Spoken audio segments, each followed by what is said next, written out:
Good morning. It's Friday. Finally quit raining. It rained close to 24 hours. It was raining at 3 o'clock yesterday morning when the thunder woke me up. It was raining at, whatever time the game ended last night. Somewhere around 10:30, 11 o'clock, it was still raining. When I got up to visit the necessary room about 2 o'clock, it was still raining. But it was not raining at 7 when I finally awoke. Yes, I slept late.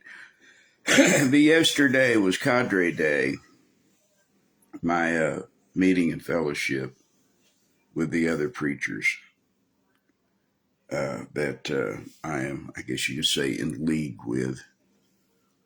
I have a small part of several ministries, and many of those, as a matter of fact, all of them are members of this cadre. Uh, it's not an ecumenical movement. You have to believe in Jesus, and you have to be his slave, and you have to be led by the Holy Ghost. And there are any other number of distinctives that I could name, but it's basically the six fundamentals that were the core of the fighting fundamentalists in the first decade of the 20th century. The plenary verbal inerrant inspiration of the Bible, the virgin birth, the miracles of Christ, the vicarious atonement, the resurrection from the dead, and the second coming of Christ to judge the quick and the dead. Those are the six fundamentals.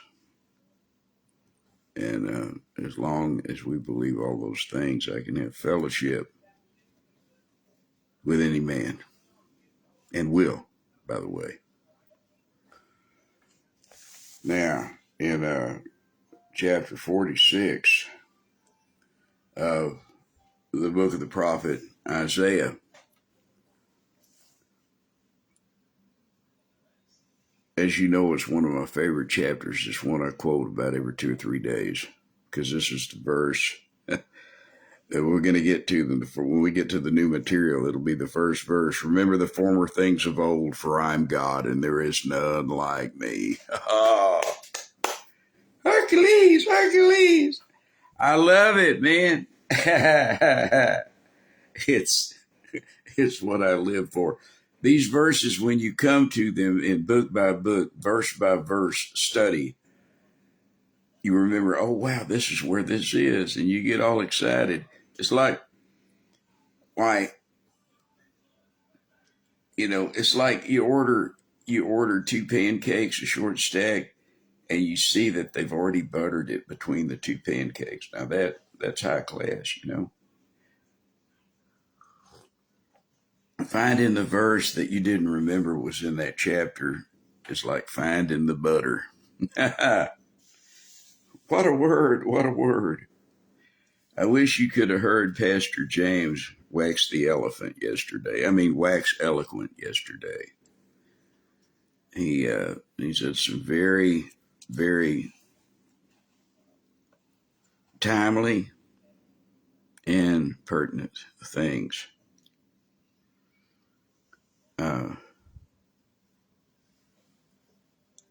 Regarding worship. And I was overwhelmed by his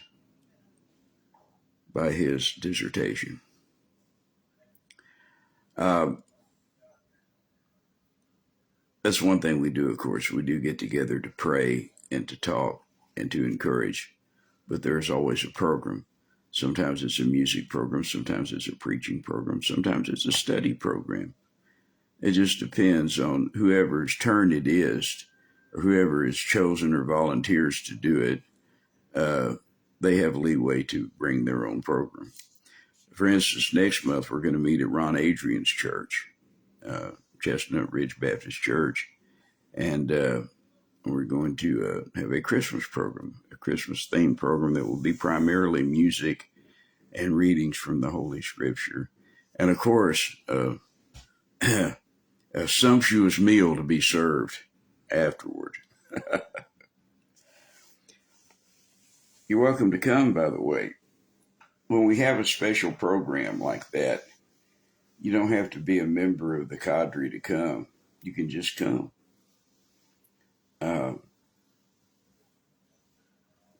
People from your church, if you want to come, come. We do nothing in secret. Everything is out in the open. Now, in chapter 46 of the book of the prophet Isaiah, let's catch up to where we are before I run out of gas, because I'm feeling really good, but I took the last of my antibiotics, and when Velda gets up, she's got to take pictures of my arm, which still looks pretty weird. But send him to the doctor so he can decide whether we're going to take some more pills or do some cutting. See what's going to happen. We don't know. But I want to go ahead and get this out of the way before I get too tired. I can feel the tired coming on, except I had a great breakfast. I made beans and cornbread. I fixed the beans overnight, and then I fixed the cornbread this morning. I was really craving it, but I haven't been home long enough to make it, except when I was sick last week, and I didn't feel like making it when I was sick. I ate canned soup and toast and bologna sandwich, Velda would have cooked me anything, but nothing sounded good, so I just ate out of a can. Well, that's different now because I'm feeling better. And so, anyway, before I get tired, I wanted to do this program. You know me, I get a little lazy when I don't have somewhere to be right off the bat. Chapter 46, Isaiah. Again, this is primarily the continuing condemnation of false gods, idols, and idolatry, and the contrast between those gods who cannot save and the God who lives forever. The contrast. You can't compare them, but you can't tell how they're alike because they're not alike in any way, and you can't tell what God is like because he's not like anything. But you can show how different he is from everything, and that is where the contrasting comes in. So we can never compare and contrast God. We can only contrast. We cannot compare because he compares to nothing. There is nothing that he has created that compares to him because there is nothing in the creation that can measure up to the Creator. Chapter 46, Isaiah. Baal boweth down, Nebo stoopeth. Their idols were upon the beasts, upon the cattle. Your carriages were heavy loading. They are a burden to the weary beast. They stooped, they bowed down together. They could not deliver the burden, but themselves are gone into captivity. Good morning, Chris. Good morning, Julie. God bless you. Good to see you yesterday, Chris.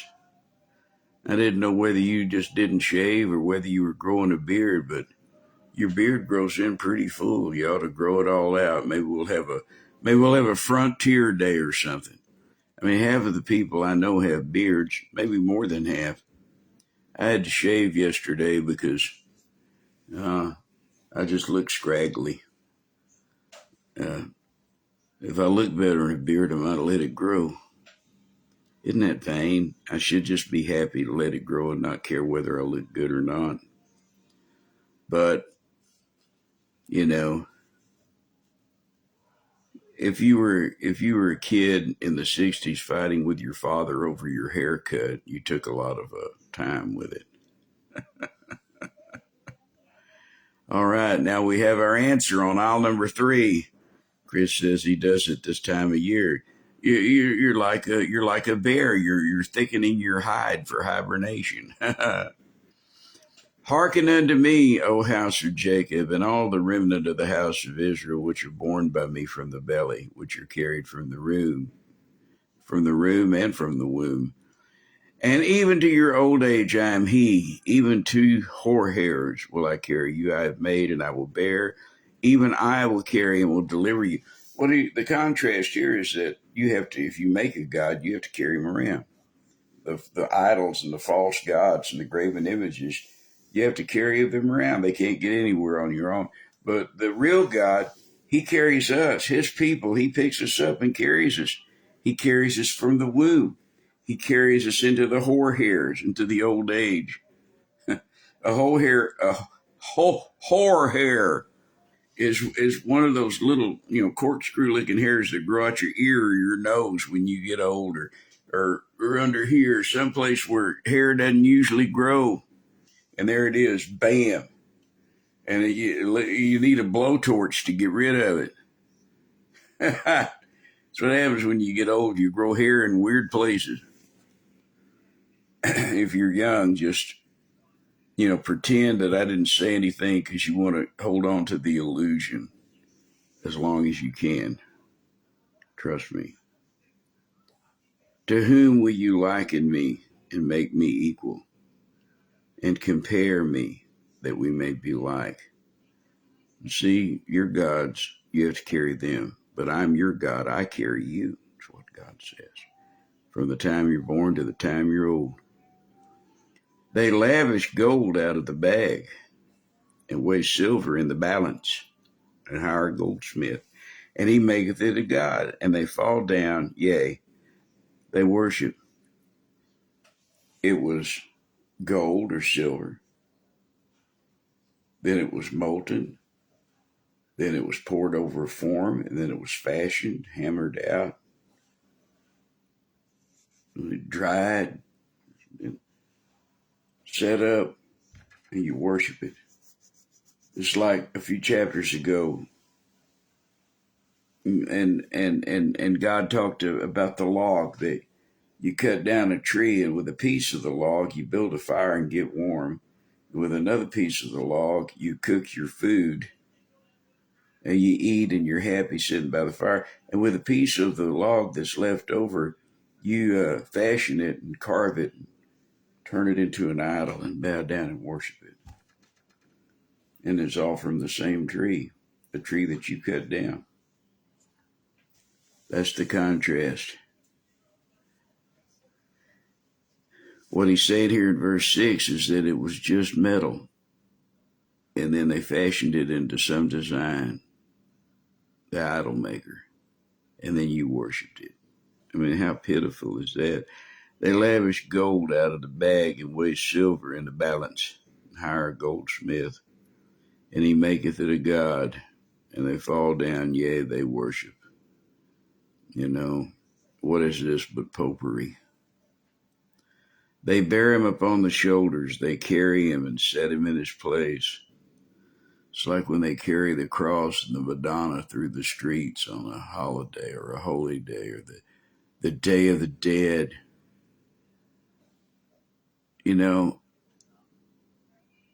They're carrying it like this and everybody following along. Then you got to have a mass and eat Jesus and everything. Blasphemy, abomination, popery. What else could they be describing here? The reformers were right in that regard. They left the Catholic Church, but they just didn't go far enough. Have you? What other Catholic blasphemies are you following? You would do well to rid yourself of them. They bear him on the shoulders. They carry him and set him in his place. He standeth. From his place shall he not remove. Yea, one shall cry unto him, yet he cannot answer nor save him out of his trouble. Carry him around. Set him up. Pray to him or her, to Mary, to Our Lady, to Hail Mary, Mother of God. Mumbo jumbo. Witchcraft. priestcraft, popery. These gods, these images, these icons, is nothing but a bunch of trinkets and baubles.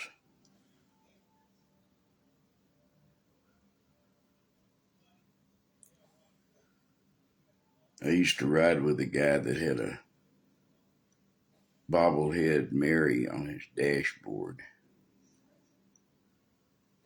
And was it St. Christopher? I can't remember. And that Mary, she looked like one of them hula girls, kind of that you'd buy in a souvenir shop overseas. It all seemed weird to me. It still seems weird. Now, I'm not saying anything against Catholic people. I'm talking about the Pope and the hierarchy and a religion where they hold people in bondage and they say, hey, if you don't do what I say, you're going to hell. I don't like that. You don't find it in the Bible.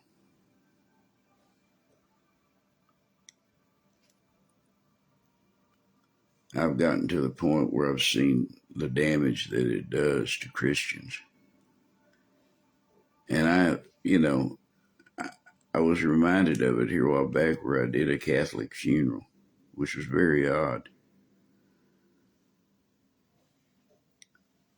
But my family wanted Brother Ron and I and Brother Jim to do the funeral. I don't know if they had another funeral with the priest and had a mass or not. I do know this, when we did the funeral, I'm sorry, it's just the head. When we did the funeral, that there was a whole row of nuns there, and a very proper middle-aged woman who I assume was the administrator or the secretary at the parish. But all the nuns and she were there, but not the priest. I guess because we were having what was to him a heathen ceremony, he didn't want to come.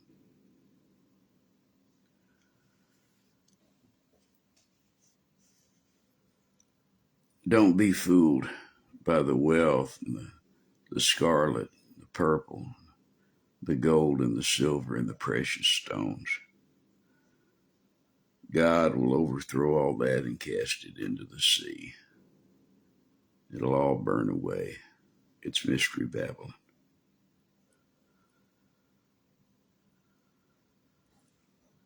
They bear him upon the shoulders and carry him, set him in his place, and he standeth. From his place he shall not remove. Yea, one shall cry unto him, yet can he not answer, nor save him out of his trouble.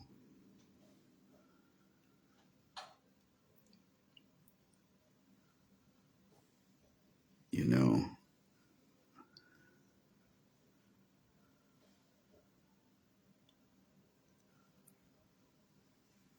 they can't answer.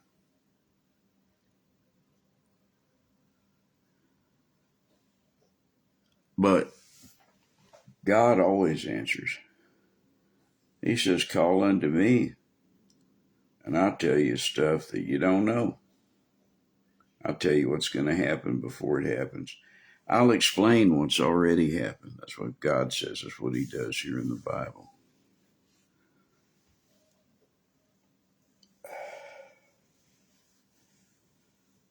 Charlene, my dear old friend, God bless you. Remember this, verse 8, chapter 46, Isaiah. Remember this and show yourselves men. Bring it again to mind, O ye transgressors. Remember what? Remember your idols. Remember that you have to carry them around. Remember that they can't help you. Remember that you can do all the masses in the world and they won't help you if you have not been saved. If you have not dedicated your life to Christ, if the Holy Ghost does not live inside you.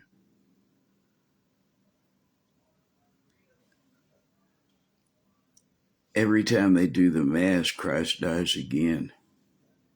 But the Bible tells us that he died once and for all to put away our sin. That's the vicarious atonement.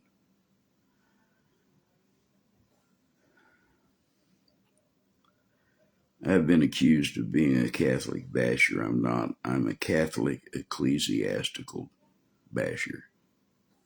I bash the system of popes and cardinals and bishops and top-down rule from a mortal man who thinks he has more right to talk to God and for God to speak to him than I, a peon. I don't have any gold. I don't have any silver. I don't have any purple and scarlet clothing. But you see, this will all be destroyed in chapter 17 of Revelation. Mystery of Babylon, that great harlot, will be destroyed, along, I fear, with all her daughters. It happens right before Jesus comes back at the end of the Great Tribulation. Thank God I will not be here to see it. I'll be watching it from heaven. It's just going to be an ugly mess. Remember this and show yourselves men. Bring it again to mind, O ye transgressors. Verse 9, remember the former things of old, for I am God, and there is none else. I am God, there is none like me. Remember the former things of old. You can remember what he's done for you since you got saved. You can remember the way you were before you got saved. You can remember all your blessings. You can remember all the great things God has done for your friends. But God is instructing Israel to reach back a lot farther than that. He's asking them to reach back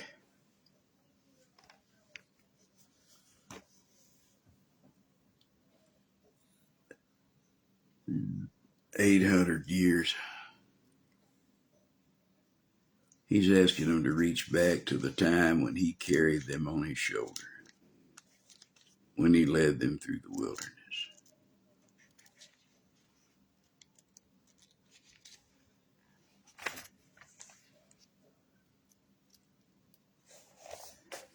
And looking back to that time,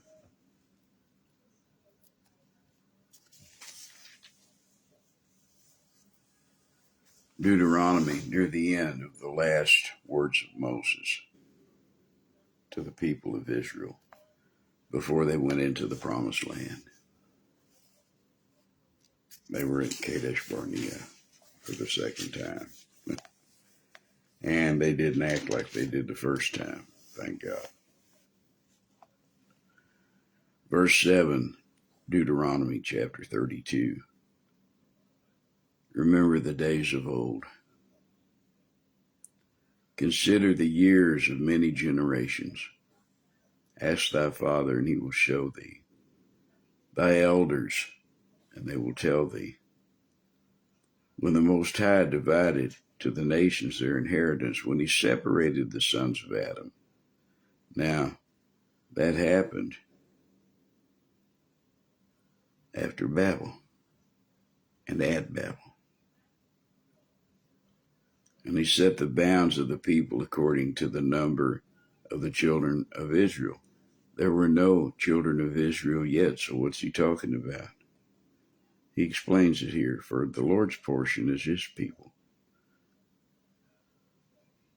And Jacob is the lot of his inheritance.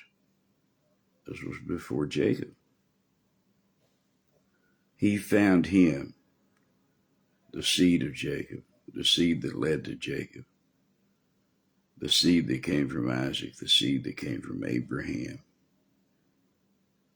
And that's how he's talking about here. He found him in a desert land and in the waste howling wilderness. He led him about, he instructed him, he kept him as the apple of his eye. This is the way God led Abraham. This is the way God led Isaac. This is the way that God led Jacob and the 12 sons that became the 12 tribes. And this is how God led them in the wilderness for 40 years. If you remember back, this is how he led you. As an eagle stirreth up her nest, fluttereth over her young, spreadeth abroad her wings, taketh them, beareth them on her wings, so the Lord alone did lead him, and there was no strange God with him. Not with Abraham, not with Isaac, not with Jacob.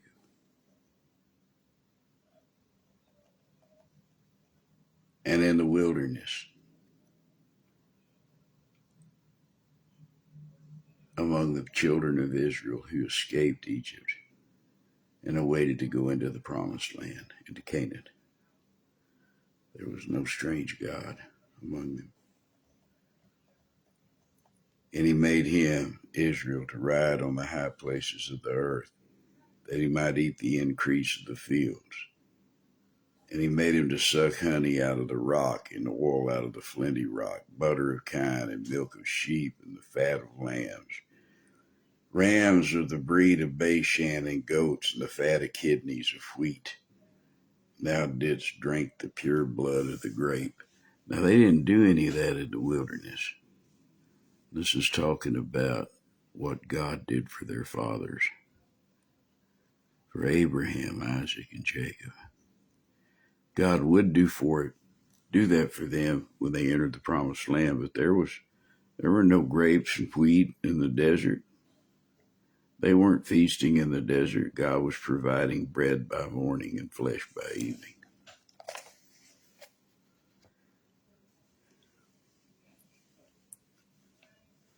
Remember the former things of old, for I am God, and there is none else. I am God, and there is none like me.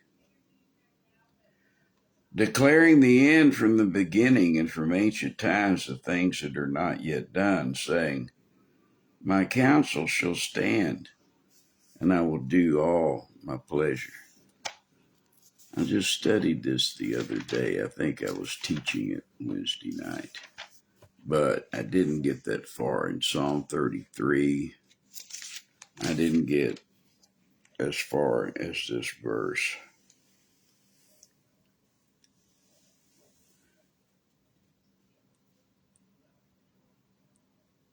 In verse 8, let all the earth fear the Lord. Let all the inhabitants of the world stand in awe of him.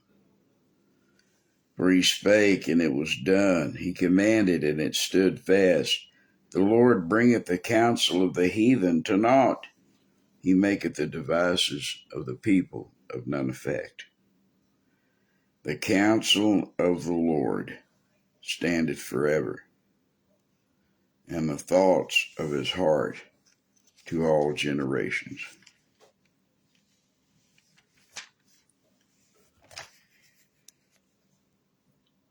My counsel shall stand, and I will do all my pleasure.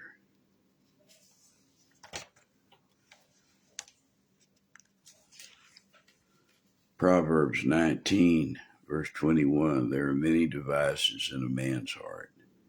Nevertheless, the counsel of the Lord, they shall stand. The counsel of the Lord, that shall stand.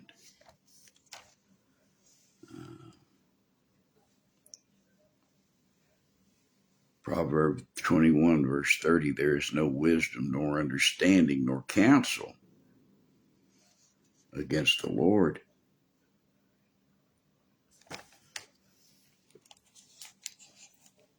See, he determines a thing and he does it. And this is explained in Acts.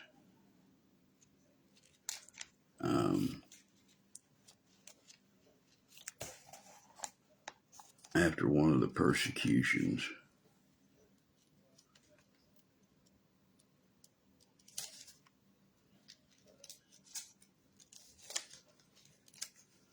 I think it's chapter 5.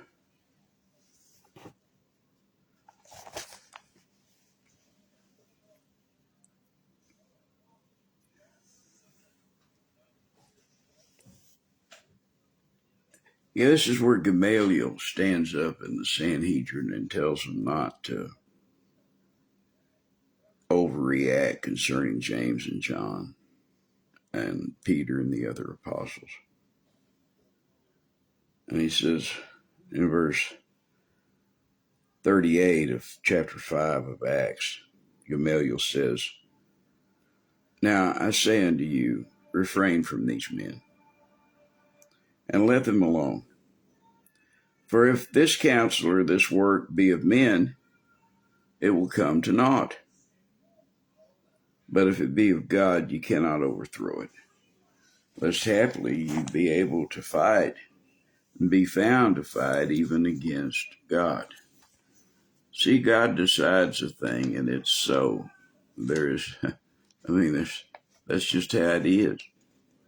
He declares the end from the beginning.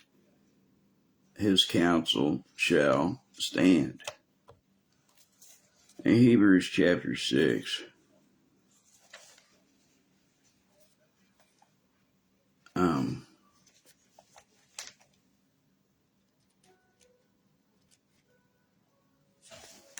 I just pulled this Bible out of a box. It's my old Bible, but a newer copy.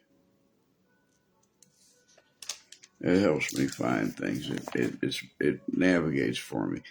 It's a Bible that I treasure based on geography more than anything else because I can find stuff in it. Because I'm used to looking at the pages. Chapter 6, verse 17. Wherein God,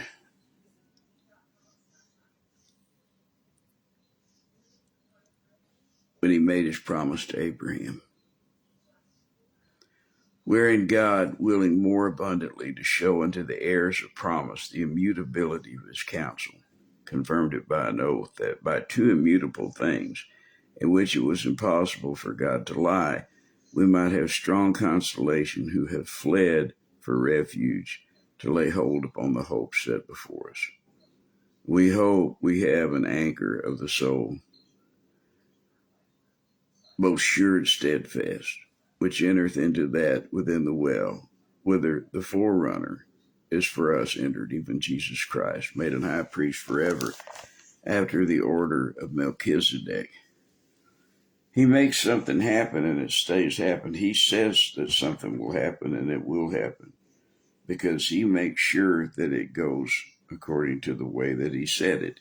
He's not sitting around making predictions. He just says it's going to be this way, and then it's that way. Remember, he spoke the world into existence.